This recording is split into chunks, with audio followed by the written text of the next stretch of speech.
हिंदुस्तान के आजाद होने के बाद से आज के 3 दशक पहले तक जाति और धर्म मायने नहीं रखते उत्तर प्रदेश की राजनीति में, कम से कम चुनावी लड़ाई और चुनावी परिणामों को परिप्रेक्ष्य।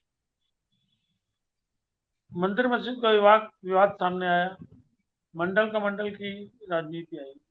तो मंडल की राजनीति, मंडल कमीशन के आने के बाद जो राजनीति हुई उसने जातियों की खेमेबंदी अलग अलग खांचों में करने का एक काम इस प्रकार से किया जैसे कोई उत्प्रेरक करता है। और जो मंदिर मस्जिद था, मंदिर मस्जिद ने एक तरीके से डिवीजन सा कर दिया दो मजहबों के बीच में। जिन दो मजहबों को गंगा जमुनी माना जाता था हिंदुस्तान की जमहूरियत में, हिंदुस्तान की संस्कृति में, और जो हमारी बहुत बड़ी ताकत मानी जाती है, उस वक्त से छिन्न भिन्न होना शुरू हुई और वह एक राजनीति का औजार बन गई। मंडल के बाद जो बिखराव हुआ, जो जातियों के बीच में आपस में अगड़ों पिछड़ों के बीच में जो एक प्रतिस्पर्धा या लड़ाई शुरू हुई, उसको ये जो पॉलिटिकोज हैं, जो पॉलिटिकल लोग हैं, इन्होंने अपने हिसाब से उसका लाभ लेना शुरू किया। और इसीलिए आप देखिएगा ये वही दौर है कि 89 के बाद से उत्तर प्रदेश में जो क्षेत्रीय छत्रप हैं राजनीति के, उन्हीं का बोलबाला रहा। बड़ी पार्टियां कहाँ रही?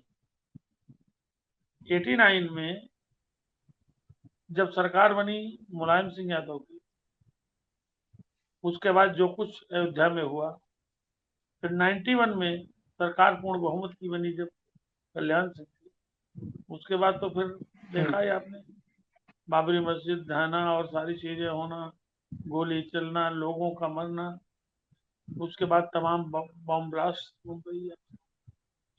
तो ये इसका इस्तेमाल, इसकी प्रारंभिक पाठशाला तो उत्तर प्रदेश ही रही ना, कम से कम धर्म वाली। और उत्तर प्रदेश और बिहार जैसे हिंदी भाषी राज्यों का मिजाज कुछ ऐसा है, यहाँ जातीय प्रतिस्पर्धा, जातीय गोलबंदी एक बड़ा विषय होता है। तो अभी जो दीपक जी कह रहे थे, बल्कि सॉरी आपने प्रश्न किया था कि ये खाली धर्म ही नहीं पूरा पड़ रहा था, क्योंकि अगर धार्मिक आधार पर ध्रुवीकरण पर ही चुनाव परिणाम सुनिश्चित होता तो 1991 में बहुत बढ़िया सरकार चला रहे थे दीपक शर्मा की पत्रकारिता के प्रारंभिक काल थे, इन्होंने देखा है। और आज तक मेरा मानना है कि कल्याण सिंह का मुख्यमंत्री के तौर पर जो पहला कार्यकाल रहा है, सुशासन और शासन के प्रबंधन का बहुत उच्च काल रहा है, उच्च कोटि का काल रहा है। ब्यूरोक्रेसी से कैसे काम लिया जाए, बेईमानों को कैसे भगाया जाए, कहाँ सख्ती की जाए, मतलब जो सत्ता पर बैठे और शासन में बैठे मंत्रियों और अधिकारियों, उच्च अधिकारियों क्या भय होना चाहिए और उसके क्या सकारात्मक परिणाम निकलते हैं, ये उस काल हम लोगों ने देखा है। फिर देखिए 6 दिसंबर आया, बाबरी मस्जिद की बात हुई। मुझे लगता है कि ये वही दौर है जब दो बड़े मजहबों में इस देश में, इस मुल्क में ज्यादा नाइत्य भाकियां पैदा हुई, मुतफरका पैदा हुआ और तमाम दंगे फसादात हुए। तो वही तो, उसी का ट्रांसलेशन तो ध्रुवीकरण है। अगर खाली धर्म पर ही, धार्मिक ध्रुवीकरण पे ही चुनाव के फैसले होने लगते तो फिर उसके बाद जब दोबारा चुनाव हुआ 93 में, सरकार बर्खास्त हुई थी, सहानुभूति भी होनी चाहिए थी, तो कल्याण सिंह तो मेजॉरिटी से सत्ता पाते, क्यों नहीं आए? सत्ता तक नहीं पहुंच पड़ी सबसे बड़ी पार्टी होने के बावजूद, और सरकार मुलायम सिंह की बनी बसपा के सहयोग से। लेकिन इन सत्ता संचालकों ने क्रमशः इस आवस्था को जाना और तैयार किया।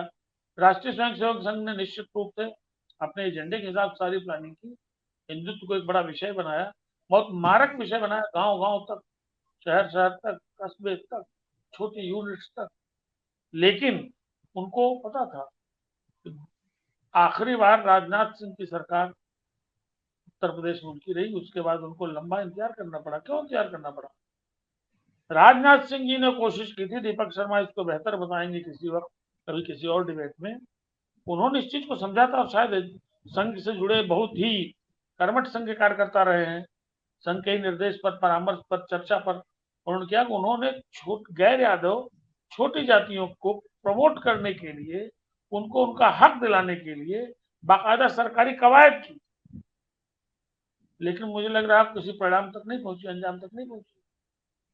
14 साल बाद जब ये मोदी का दौर आया, तो मोदी का दौर आने के पहले राष्ट्रीय स्वयंसेवक संघ और भारतीय जनता पार्टी ने जातियों को कैसे पकड़े इस पर इतना गंभीर काम किया था कि उनको कॉन्फिडेंस था कि उत्तर प्रदेश सबसे ज्यादा सीटें ले जाएंगे लोकसभा में 2014 के इलेक्शन में, नरेंद्र मोदी को प्रधानमंत्री बनाने के लिए। और उसके बाद जब कभी असेंबली का इलेक्शन होगा 3 साल बाद, वो प्रचंड बहुमत की सरकार बनाएंगे। उनका कॉन्फिडेंस लेवल देखते बनता था। तो भाजपा के अंदरूनी सिस्टम से जुड़े हुए लोग हैं, वो कहते थे। यही केशव प्रसाद मौर्य ने चुनाव 2017 के असेंबली इलेक्शन के आखिरी दिन का जब चुनाव प्रचार होना था, मुझसे बनारस में कहा था हेमंत जी देखिएगा 320 सीट। हमने क्या मजाक करते हैं, मुझे इतने साल हो गए चुनाव पॉलिटिक्स के वर्कर को, उनका नोट करिएगा 320 सीट, हमने थोड़ा कम करिए, उनका 310 से कम कदापि नहीं। ये वाराणसी की बात है, आखिरी दिन, ये उस समय जब नरेंद्र मोदी को पूर्वांचल का एक हिस्सा जो कमजोर माना जा रहा था, बनारस के इर्द गिर्द, उसको दुरुस्त करने के लिए 3 दिन वहां रुकना पड़ा था। तो साहब ऐसा है कि जिनको मालूम है भाजपा को और संघ को कि सत्ता पाने के लिए कौन कौन से कारक अनिवार्य हैं और उसको हम कैसे पकड़ सकते हैं। हालांकि सूरत में बड़ा बदलाव आया है, उसके बहुत से कारण हो सकते हैं, पहले जैसी परिस्थितियां नहीं है। लेकिन अभी भी एक बात देखनी होगी कि ये जो गैर यादव ओबीसी, ये जो इंटैक्ट हुआ था नरेंद्र मोदी के नाम पर, बताया गया था कि नरेंद्र मोदी ओबीसी हैं और पहली बार हम एक ओबीसी को इतने बड़े पद पर ला रहे हैं, उस सबका प्रभाव पड़ा था। प्रभाव अभी भी है, अभी भी लड़ाई उत्तर प्रदेश की बहुत दिलचस्प है। और मेरा भी मानना है कि भारतीय जनता पार्टी का थोड़ा अपर हैंड है, क्योंकि उसका पैराफेरलिया बड़ा, उसकी तैयारियां बड़ी हैं, उसके पास अचूक हथियार बड़े हैं। अखिलेश अकेले योद्धा है, उनको बहुत बड़े सोमो पहलवान से मोर्चा लेना है, इसीलिए वो छोटे दलों के करने की कवायद में लगे हैं।